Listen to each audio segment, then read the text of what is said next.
Monsieur le Président, l'article 18 de la Déclaration universelle des droits de l'homme stipule: toute personne a droit à la liberté de pensée, de conscience et de religion. Ce droit implique la liberté de changer de religion ou de conviction, ainsi que la liberté de manifester sa religion ou sa conviction, seul ou en commun, tant en public qu'en privé, par l'enseignement, les pratiques, le culte et l'accomplissement des rites. Monsieur le Président, pourquoi créer et développer, cautionner une injustice pour répondre à une injustice?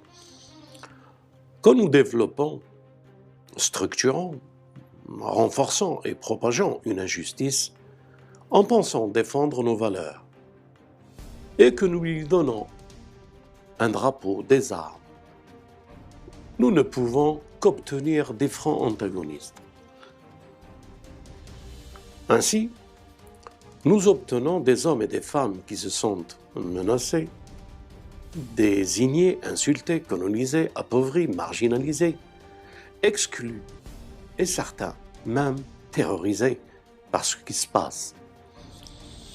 Lorsque l'on stigmatise la femme musulmane et qu'on lui impose une guerre pour la libérer sans même la concerter, quand on oppose les communautés nationales, quand on croit détenir la vérité et qu'on a l'arrogance de vouloir l'imposer en nourrissant l'insulte, la diffamation et la caricature, alors nous préparons une guerre civile.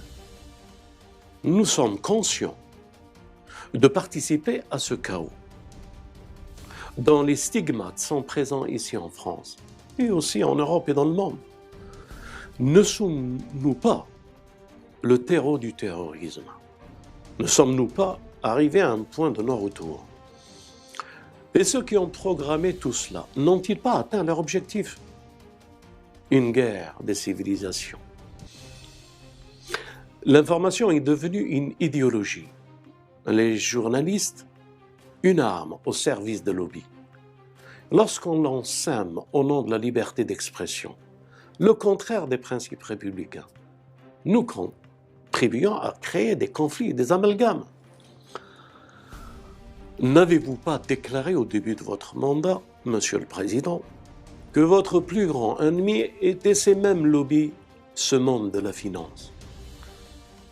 Pourquoi conduire des guerres au nom de nos valeurs? Sommes-nous, Monsieur le Président, investis d'un pouvoir qui nous permet de penser que ceux qui ne sont pas comme nous sont contre nous?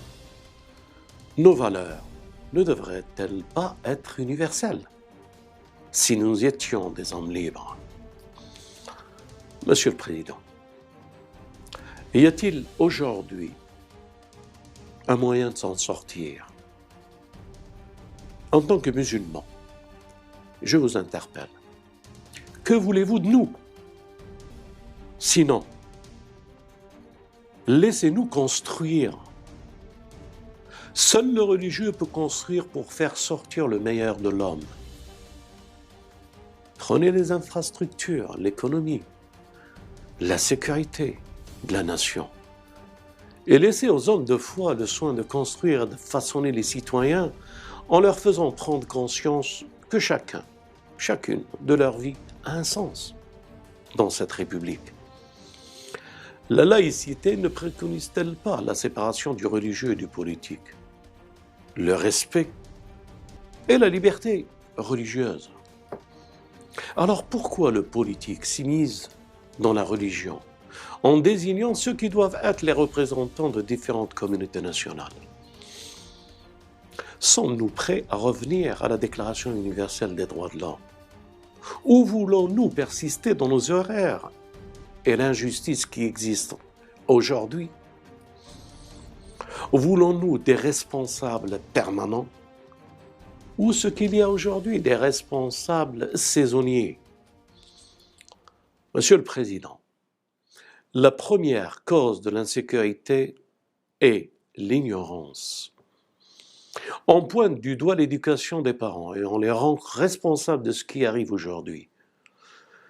Laissez-nous l'éducation de nos enfants, notre fibre religieuse nous permettra d'en faire de bons citoyens et donc de bons croyants. Notre religion nous enseigne que l'amour de la patrie fait partie de la foi. La laïcité ne permet pas d'exclure les solutions alternatives que le spirituel peut nous apporter. André Malraux disait, et vous le savez, le 21e siècle sera spirituel ou ne le sera pas. Ces deux forces sont présentes. Ainsi, la laïcité impose la sécurité pour tous, comme vous l'avez bien dit dans votre discours fait à l'Institut du monde arabe. Les mesures d'urgence déclarées ou proposées par le gouvernement soulagent les citoyens. Mais en définitive, croyez-moi, ce n'est qu'un pansement sur une jambe de bois. Dernièrement, nous avons reçu au centre 2 membres de la sécurité nationale.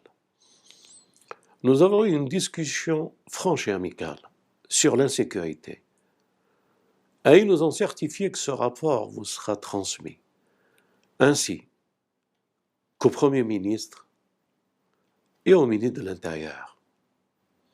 Notre vœu et notre responsabilité, c'est de mettre tout en œuvre pour réussir le vivre ensemble dans l'amitié et le respect, afin de le léguer aux générations futures.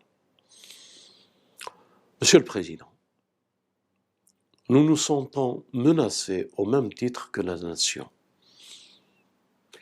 Que Dieu protège notre nation et toutes les nations du monde.